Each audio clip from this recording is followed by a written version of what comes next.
Hi there, and welcome to another episode of African Business Stories, your insight into female innovators and entrepreneurs building and running businesses in Africa. I'm Akego Koye, and on the show today, I have the pleasure of interviewing for the first time a mother-daughter duo. I'll be chatting with Petua Kateeba, co-founder of Crest Foam, and Joseline Kateeba, the managing director. We talk about executing an effective succession, bouncing back from loss, and what scaling means to a second-generation business in Uganda. Let's get into it. Hello and welcome to African Business Stories, Miss Petra and Joseline. Welcome. Thank you. Thank you for having us. Awesome. This is the first time I'm interviewing two people at the same time, mother and daughter. So this should be really interesting. Miss Petra, I think I'll start with you. As I was saying in the green room, Uganda was one of the few countries as a child that I was familiar with, and this was because of Idi Amin. And I wonder what it was like, living in those times in Uganda. Yeah, you are right. At that time, during Idi Amin's regime, all over the world, everybody knew Uganda because of Idi Amin. It was not interesting during that time because it was testing time. There was no peace in Uganda.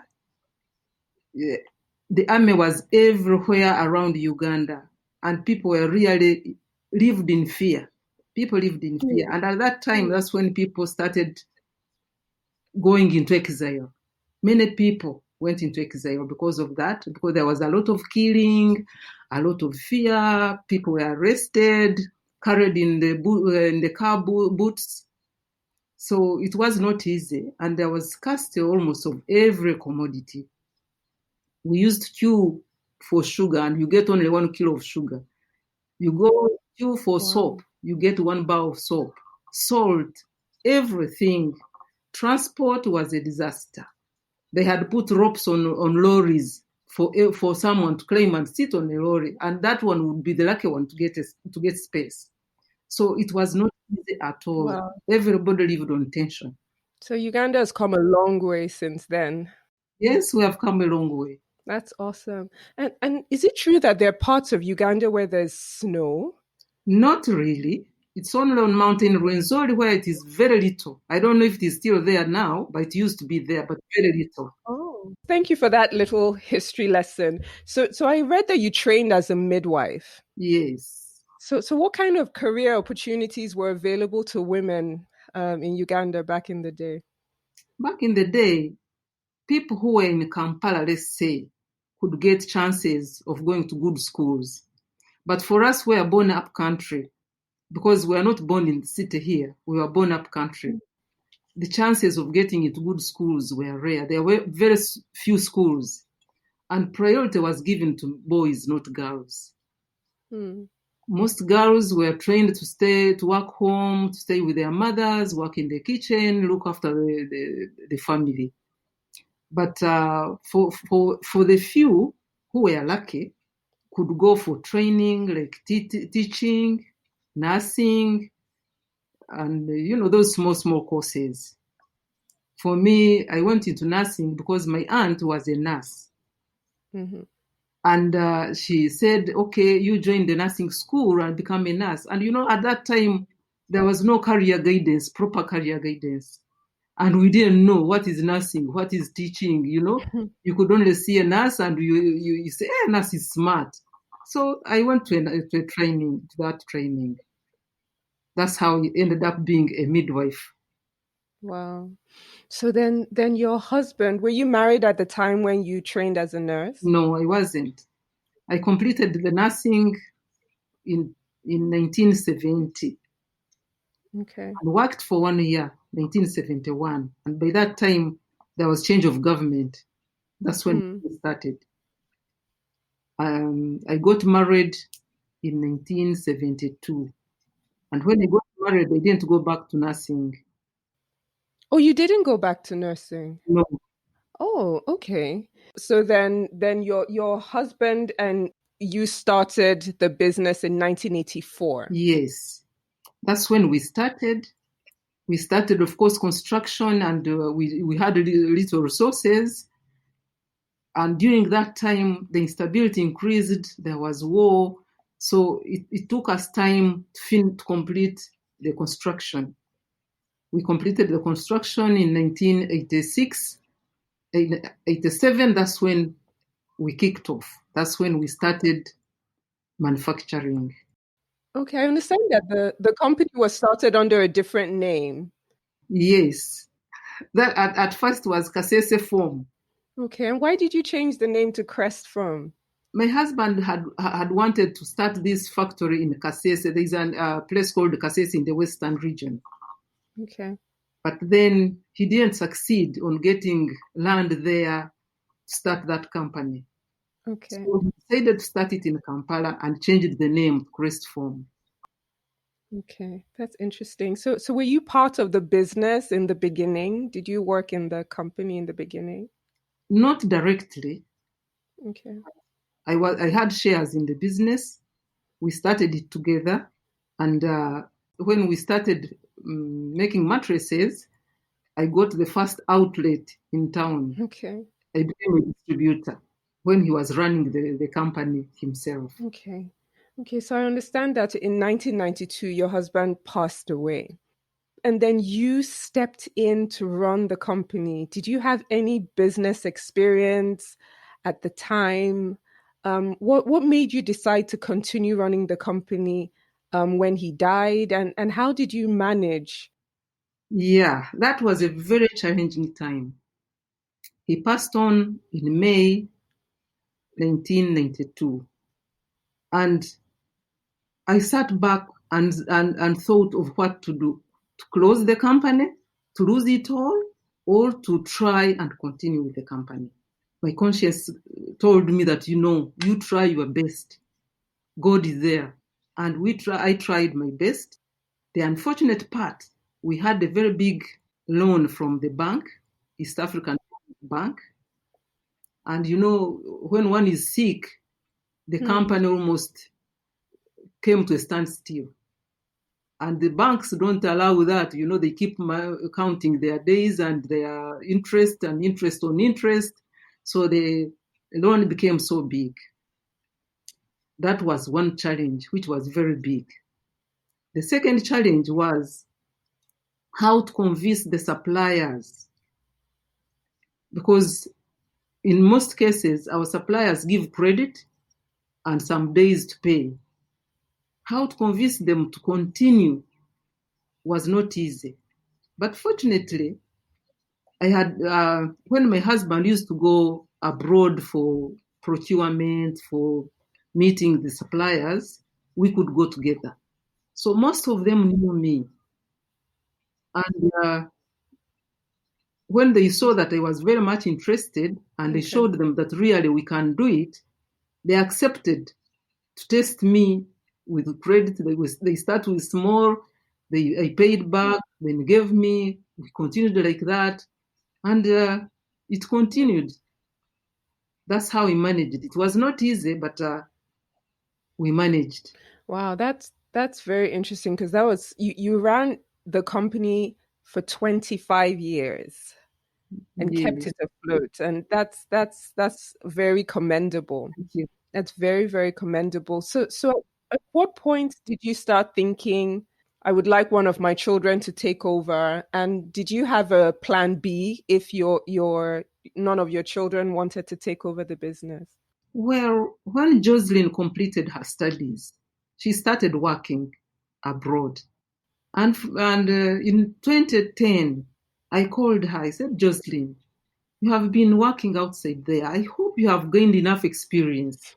Why don't you come and join us here and work with us in Crest Foam? That was not easy for her to change her career and come to join us in business. She said, okay, let me think about it. So from time to time, I could bring that right to her. But she was hesitant at first. And surprisingly, I had not called her in 2014. She called me and told me, you know what, ma'am? I said, no, I have decided to resign and come and work for Crest Foam. I said, wow, I thanked God for that. So Wow. in 2014, she came and joined us. Wow, that's awesome. So Joseline, moving on to you. I read that you went to Warwick. Some of my best friends went to Warwick. It's quite a great institution. What did you study, and yeah, what was life like at Warwick?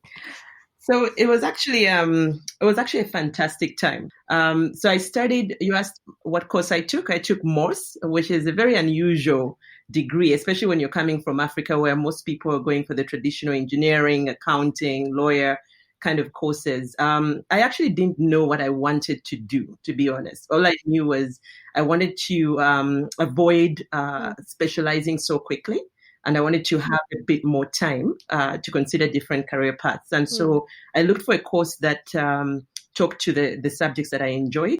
So yeah, so Warwick was a fantastic experience for me, even though in the beginning it was really tough because of the cultural shock. So I came from a country where we had very few foreigners, and I had not been in a place where there was any diversity of any sort, other than people from different tribes in Right. Uganda, but any sort of different races, I hadn't been exposed to that.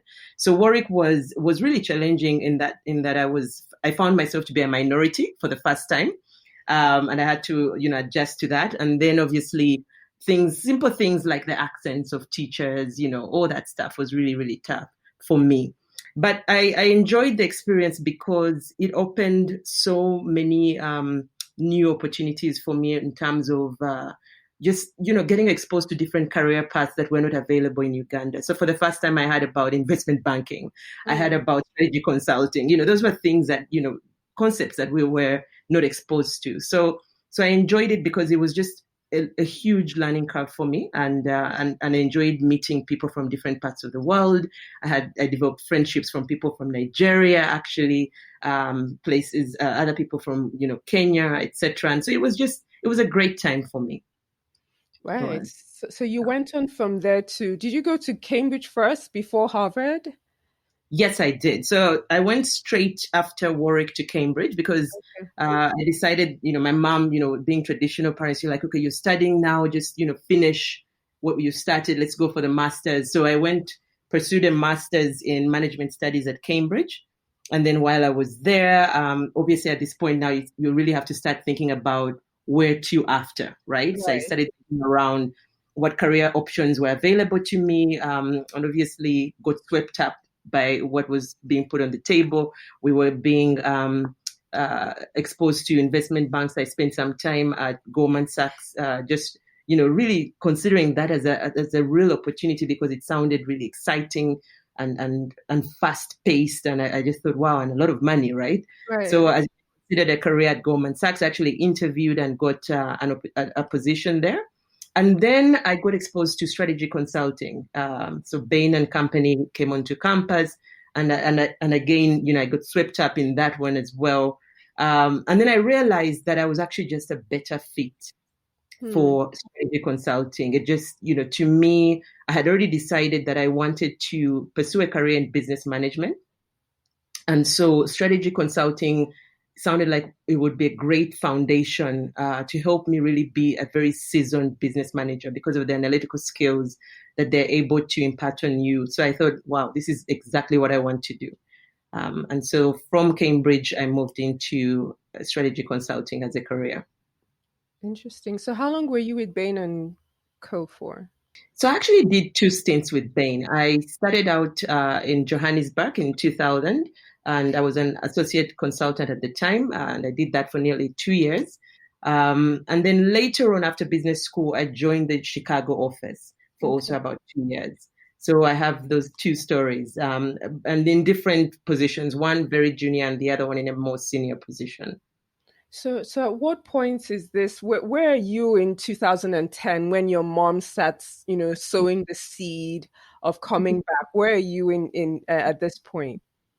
So in 2010, I'm sort of actually at that point in limbo because I moved back to the continent in 2000 and I believe it was 2009.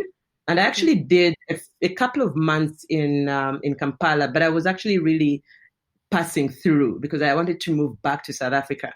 South Africa had actually become home to me because I feel like, that place where you start your career, sometimes when you're a young person, you get your financial freedom of sorts. And South Africa represented that for me. So when I came back to the continent in 2010, I moved. I was already, transiting onto South Africa, and I'd actually interviewed and gotten opportunities. So because I think my mom saw that I was, sort of moving around a bit, so she decided to actually ask me, "Why don't you just focus? Why don't you come and settle? You've already had a few different work experiences. This could be a good time for you to actually put your roots down and really start, developing something here with her." And so, so 2010 I was in limbo, but I was definitely transitioning to South Africa. And then I moved on to South Africa for 4 years, up until 2014. Yeah. Okay. So your mom described getting this surprise call from you saying, I'm going to come do this. So what was happening with you, and what brought you to the point where you decided, I'm going to go and run my family business? So I was actually at Cummins, and I was part of the leadership team heading strategy and business development. A very fantastic opportunity because, I had done a lot of projects on the continent, spent a year actually in Nigeria, helping Cummins as they exited out of a joint venture. And then also, working on different projects, both in East Africa, Central Africa, Southern Africa, in Angola, North Africa, including Egypt. And I'd done so many different due diligence projects, market entry strategies, and I'd seen and become very exposed to doing business on the continent. And one of the things that actually stood out for me was an experience or a company that I got to know pretty well in Kenya, Can General, because Cummins decided to do a joint venture with them. And the owner of Can General, Vijay, when I listened to his story when we first went out there, and we were still, trying to do the due diligence work, the way he described, the path that his family business, because he was second generation. His father had started the business, and then he had taken the business through a really entirely different path from what his father had left behind, which was just, mainly trading, and now had gone into becoming more a service-oriented business, still representing global brands, but actually, doing a lot more in terms of scale, and had actually been able to list the company even on the Nairobi Stock Exchange. So just listening to Vijay talk about what he had taken the family business through, I sat back and I thought to myself, I need to do something great like this, And I really, honestly, for me, that was my aha moment. Vijay actually, and he doesn't even know this, but to me, he represented myself. I felt I want to be Vijay when I am his age, and talking about all these things that he's been able to accomplish. And so I really got motivated to be bold. I think that was one of the biggest things, and to start to believe that I could actually dream a lot bigger than I had even allowed myself to dream. And I think just sitting in there in those meeting rooms, I also realized I could continue being an employee for the rest of my life and pursue a really good career at Cummins. I actually had been very fortunate. My bosses, really liked me. I had very good sponsors within the organization. But I also felt, that I would never feel complete if I did not give back to the family and actually, bring everything that I had learned and try to just make a real fundamental difference at home. And for me, that was just that was my driving force. I just got to that point in my life where I thought, I need to do this. And this is probably what I have been preparing for all this time. And yes, so that's how I just got to that point. Yeah. So let's talk about succession, succession planning and, executing a smooth succession. So was this succession a smooth succession? Was it, I came back, oh, here you go, my daughter, here's your family business, and you're like, was Was it smooth? No. It was not. Actually, I like to tell people that in a way I started a coup. Wow. I think that's how I see it. The truth is, my mom had been courting me and asking me to come home. She really wanted me to come join the family business. And I think in her mind, if she's honest with herself, what she envisioned was I would come home, I would shadow her for a while, and she would obviously continue running things, and I would be there supporting. And then maybe one day at some point, she would just hand it over to me, right? I think that really was what is this what you were thinking? You're here, you can speak. Is this what you were thinking? I don't know why she's reading my mind. I don't think I was thinking like that. For me, I wanted her to come and really relieve me because the work was too much that it had come to my maximum. I wanted real help from her. Yeah. But the reason I say this is, I'll tell you why. Okay. So when I came home, so my mom, puts me in the general manager's office. And she's got the managing director's office, which is, to be honest, very, very nice and big. And she had really designed this office for herself. Huh? It's actually the only office that has a C in our office block, right? Just to give you a very clear sense of what this looks like. And so, it became confusing to people because, she had already been running the business 20 plus years. And everyone was aware that Mrs. Kateeba was the decision maker of the factory. So when she remained in her office, it was very difficult for me to, get people's attention. And I think they struggled with who do we listen to? At the end of the day, Madame Kateeba, has been running the show for 20 so years. So clearly the last decision lies with her. And so it was really hard in illustrating to people the scope of work. This is what I do and this is what she does. And I think after a couple of months, we realized, at least I realized, that it was going to be very difficult for me to effect the changes that I felt were crucial. And she was also struggling with the change that I was trying to bring to the table. So then when I say I took on a coup, I actually gave her notice.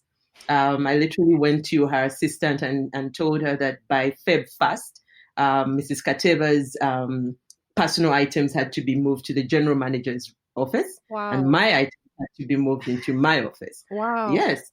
I had already printed managing director cards, and I literally took on the position. Yes, because I felt that she wanted me to take charge, but at the same time she wanted to hold the position. So it was becoming a little bit confusing. So I thought that we need to make sure that this is very clear. And one of the things that needs to happen, I need to sit in that chair. Right. That in itself, needs to become very symbolic to everyone that is where the MD sits, and that is the new decision maker going forward. Wow.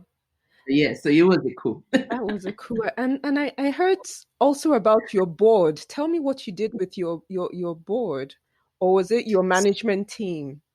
Yes, so both.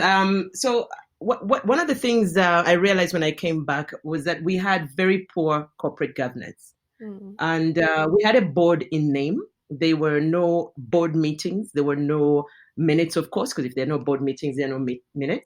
And then there was just, everything was very informal. The entire management style was informal. A lot of things were not documented. No manuals, no SOPs or standard operating procedures. Everyone was just sort of, informally interacting. They had very few emails within the office, a lot of communication. If they would write a memo and then it would get passed around. It was to me, completely alien to me, and actually what I would consider very Stone Age in sort of business practice.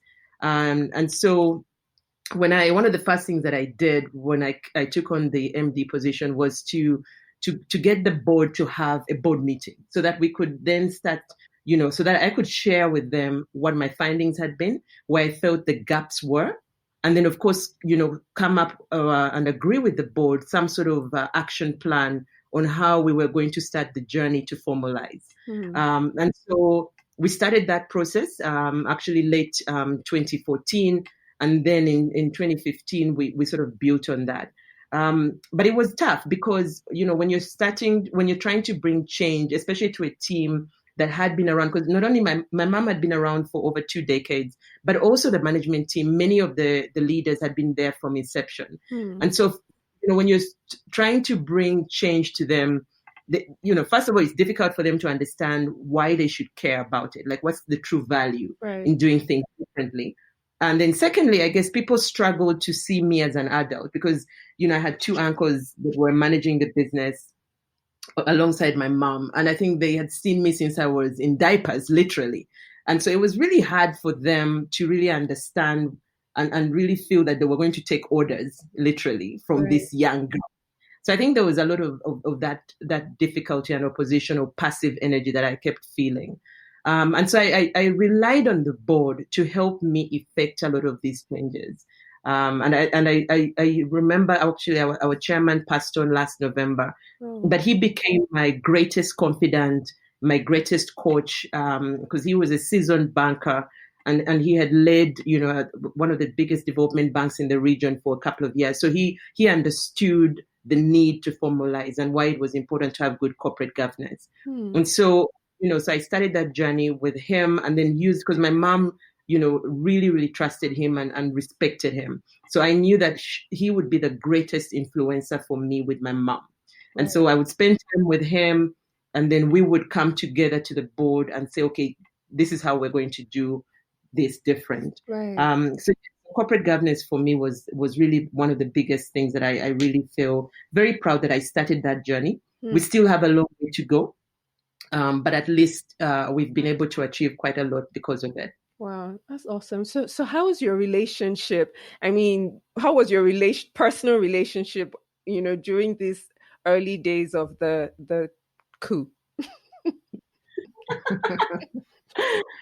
I want my mom to chip in on this one. How would you describe our relationship during those days? With the members of staff? Or? No, with me and you, our relationship. Well, it was okay. It was okay, really. There was no problem. There was no problem. You see, one of the things that I have been blessed with, I think, is that in trueness, I actually always feel that my mom truly trusted me. She trusted the decisions that I was making.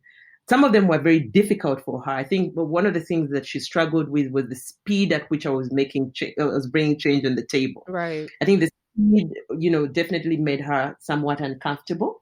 But like I mentioned, what I tried to do once I realized that she was struggling with certain concepts, I then decided to go through, the board chair, who was someone that she had relied on and had actually helped us significantly that time when we had the big debt back in the day and when we had to, negotiate a settlement with the bank. So she she relied or trusted him a lot. And if he said something, then she was ready to move. So I think for me, when I came to realize that my mom truly, truly held this gentleman in high esteem, I spent a lot of time, working through him, and making sure to use him as my voice, as sort of added voice. Yeah. And that helped us avoid a lot of energy that would have been otherwise difficult. That's very interesting. So you come in 2015. And I understand that you had a baptism of fire. So talk to us about that. That was, I can tell you that, there are so many challenges that I know business leaders will face, including what we're going through today. But I can assure you, something so public like that, it's so painful. And I think for us, the biggest painful point was that we lost lives. We lost 6 of our employees. That is something that in our history will always be a scar because, as employers, you want people to go home better than they came in through the door. You don't want to take back remains to people's homes. That is just not what business is about. So for us, I think that was, a moment that really brought us to our knees. I remember actually, the specific time when we were informed because my mother actually was checking into hospital for total knee replacement at the time that the accident occurred. We were both in Johannesburg in South Africa. And so when they told us, we didn't know, of course, the extent at the time. And so we rushed out of hospital, got into the first plane back to Kampala, to Entebbe. And I remember on landing, that's when, of course, they had now already determined the extent of the impact of the fire. And so they informed us that, 6 lives had been lost. And, my mom didn't cry until that point because, to her, physical assets can be replaced. We were insured. We knew we had paid for our insurance cover, so we weren't worried about that. But when we heard that we had lost lives, that is something that you cannot put back. You cannot, do anything about that for those families. So for us, that actually was tremendously difficult. So we lost 6 lives. Yeah. Yeah. How did you, because this is you're literally, fresh into the role and you're leading this business, and then you suffered this tragic loss of staff and of assets. Yes. So how did you handle that situation? I think, we both immediately realized that we needed to become strong. I think both of us, when we lost my late father, and I'll bring this back to him, we were both young. I mean, my mom was 41, I was 15 when my father passed on. And I like to tell people that our resilience started to get built back then. Because, we were, when you suffer a devastating blow when you're fairly young, you'll be amazed at what it does to you as a person. So I think we understood very quickly that we needed to get into the gear of being strong because we had 130 employees in total at that time. And we have to, they were all panicked. People worried about will they have a job tomorrow? Because literally our entire factory was gutted. We had 5,000 square meters lost worth of building space. We lost machines. It was just terrible. We only remained with 1,000 square meters of production area out of, that totality of nearly 6,000. So it was, we quickly saw the panic. I mean, my uncles were crying. Everybody was devastated. And I think I just, realized that I needed to become strong. I just needed to get into gear. So I made sure never to cry in public. That was very important to me. I needed to show the group that we could actually pull through. So I focused on what we could do as opposed to what we had lost. And then I quickly started, trying to put together some sort of action plan and align and assign people to different tasks. But of course, the unfortunate thing in a disaster is that whatever plans you come up with, the next morning, a new plan has to be developed because other people are intervening. So there was just so much that was in flux. And, we just pulled together. The other thing I would say is that we got a lot of support. I think the truth is, no person that has ever done anything that is good or great can actually say they've done it alone. So we were really fortunate that people rallied around us. I had support from folks who helped us on public relations, to people helping us through, our insurance claims. Our brokers were really, all out there working exceptionally hard. Our own team, our finance team quickly, came together and found a place where they could start to size the extent of the damage or loss. So, people actually started to rally. And I think that also gave us extra, energy and allowed us to keep pushing.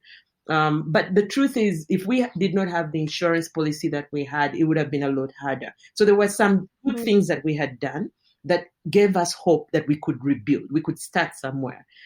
So because we knew we had an insurance cover, and our insurer, UAP, which is part of Old Mutual, actually gave us quickly a big chunk of money that enabled us to actually kickstart the process of rebuilding. I think all of those things coming together that just kept giving us the impetus or the energy to keep moving forward. But yeah, I think it was, I will say that when I look back, I actually felt like I became a different person, and I think in a way, I just understood that everyone was relying on me, on my mom, and we needed to be strong. There was no time to waste. So we just got on with it, basically. That's awesome. So where is Crest Foam today? So Crest Foam today, we've built back what we lost. We thank God for that. we were able to put back and improve, that facility so that we would not have the same kind of accident again. We've also been able to add to our machinery. We've now, started thinking about extending our production line. And that is something that we're preparing for. We do, of course, need to add quite a bit to the working capital to support that. But some of the exciting things for us have been, the market.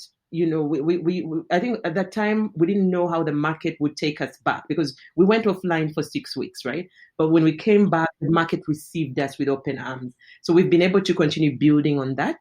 And then, we've extended our presence countrywide. We used to rely heavily on dealers. We also now, adding or supplementing that with our direct presence. So I would say that we are in a strong position. We are still rebuilding ourselves. There's still definitely a lot of work and a lot of areas for improvement. But at least, we have a lot of hope that tomorrow will look a lot brighter than today. That's awesome. So what has the impact of COVID been on your business? Because that's what everyone's talking about now, and I wonder what it's like in the manufacturing space. Yes, I mean it's been a very interesting one. Of course, in April, the government of Uganda, actually the president, put Uganda in a lockdown position, and so we had no way of selling product. Of course, everyone, needed to be extra careful. So all the shops were closed, or the arcades were closed. And April was really, really a very difficult month. We saw our sales plummet, and of course, our production went down because of that. We then went into an easing of the lockdown in May. And now we're still in a partial lockdown for certain, business areas, but for the most part, Uganda is fairly open, except for obviously the flights, and then obviously in certain sectors, especially in the hospitality sectors, there's some areas that are not open, and what that has enabled us to do is to start the recovery process. So we've been lucky as a foam sector or mattress manufacturing sector, in that, the market actually has been able to continue consuming our product. We were actually very surprised because we didn't know, coming out of, this lockdown, people hadn't earned money for over 6 weeks, what that would actually translate into around their consumption habits. But interestingly, we've actually been able to have a reasonable performance. And I think this has been felt across the entire sector. I do actually chair the foam sector for Uganda. So the foam sector has done, better than expected, I would say. So we're just, in that process of just, getting on with it. The concern, of course, like any business, is that it is still a period of great uncertainty. While we might have had a few months of decent performance, it's not clear to us what the future looks like. We don't know when the vaccine will come. We don't know if there will be another lockdown because maybe the number of cases increases, right, the number of deaths increases exponentially. So I think we continue to be in a situation where it's difficult to plan. And I think that's always the hardest thing, because when you can't plan, then that means all your business projections really don't mean anything. I think we've had, bigger companies refusing to even give a forecast for this year. And the same is true for us. It's really hard for us to say what will 2020 truly look like, because it's just difficult to forecast. And so when you can't plan, you have to be very cautious on many things. So everything around cash flow management, working capital, that stuff, I think we're constantly paying attention to it. But yes, so far, not too bad, but very worried about the future, for sure. I know. And in terms of business growth and scaling, everyone talks about how Africa has the largest number of female entrepreneurs in the world, but a lot of these businesses are small and micro, and scaling is a big issue for entrepreneurs. And when people think scale, I'm wondering, do you think about scaling in terms of scaling across Uganda, or do you think about markets outside of Uganda? Yes, I think for us, definitely scaling is both geographic and product as well. Definitely, we have been fortunate to actually operate in markets outside of Uganda. Our products have been sold in the past in countries like South Sudan when the civil war wasn't so bad as it is today. And then also the Eastern DRC has been a very good market for us over the last couple of years. So definitely, when we think about scaling, we definitely want to think having a bigger geographical footprint. And you're right. I think that a lot of entrepreneurs, usually are in big numbers in the small scale or micro level, as opposed to sort of your medium then to large scale players. But one of the things that I learned, and I brought it back home when I told my mom, it goes back to that story of VJ. Sometimes, it's all about, how you position yourself to do great things. And one of the things that I learned from VJ, which is why I came back and focused a lot on starting the journey on corporate governance, you have to get, people to truly trust your business, especially around, if you're going to put numbers in front of a financial institution or a business partner, people need to be able to go with confidence and know, okay, what you're presenting to me is really the picture that is there. And so I think, and that can only happen when you start to formalize the business. But for some people struggle with, oh my God, if I formalize, it will be expensive to me in every sense of what that might mean. And other people probably are scared of, the tax implications. Now the taxman will know me, and what does that actually look like for me? But what people don't realize is really looking at the picture in totality in terms of what are you going to truly gain by doing it, and what are you leaving on the table when you don't do it. And one of the things we learned at Crest Foam is, for the longest time, we didn't have a lot of competition in the foam sector. And so we could, be comfortable the size we were because, it was what it was. But now we're seven big players, or not big, but at least medium-sized players in the foam sector, medium to large, right? And large being, companies that exceed $10 million in turnover per annum. And so for us, that's large in Uganda. So when you have 7 players that are quite sizable, you do not have the you cannot say, oh, it's okay to be small, because when you're small you become irrelevant in that sector. So now you're actually forced to become big to survive. If you're not in top 3 position, you're actually irrelevant. And so I think depending on the space you're playing in, the reality is there comes a time where size truly matters. And so if you're going to get into a business and you want it to be there for years to come, you have to understand at some point that size matters, and you have to have that ambition. But if it's just that you want to do something so you can pay fees for kids for a couple of years, that's a different story. But the minute you want it to be something that will, transcend years, you have to pursue scale. Right. That brings us to the other challenge of pursuing scale. Yes. Access to finance, access to knowledge and information. Yes. What does that look like in Uganda for businesses? I know that you sit on a number of boards. Yes. And you advise a number of companies in different sectors. Like you said, you're with the Manufacturers Association. You sit on boards for banks and oil companies. Yeah. So what's the business environment like for entrepreneurs in Uganda? And, also if you can talk about that whole access to finance, that would be great. Okay. So firstly, it's evolving really fast, because, Uganda is relatively small when you think about all the 52 countries on the continent, right? And when I came back, I was actually very impressed to see how, the financial sector had actually evolved. So there's a lot of, the traditional, I need a loan to support my business, so I go to a commercial bank. That's there, it has always been, and it's still there. There's also, folks that have been able to go to, institutions such as the IFC and actually borrowed big sums of money to support their businesses. Then there's also the private equity, sector that is actually growing, fairly young, but growing, and it's cutting across all sectors, whether it's the banking sector, you find them in there, you find them in the pharmaceutical sector, they're in actually the foam sector as well. And then they're just cutting across, different in different areas. And so it is evolving. There's also the stock market. We've had a few IPOs. We had our first private company, a big pharmaceutical company, do an IPO last year. And so there's a lot of change that is happening and a lot of options.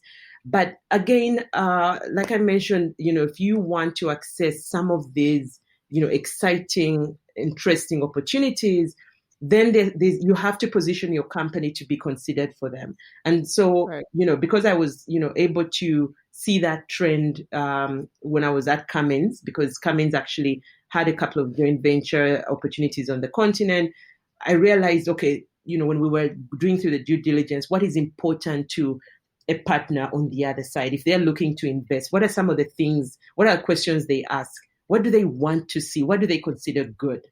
And so, for companies that are, in Uganda, such as ourselves, we have to actually be strategic in the choices that we are making so that tomorrow we want to have certain options available to us.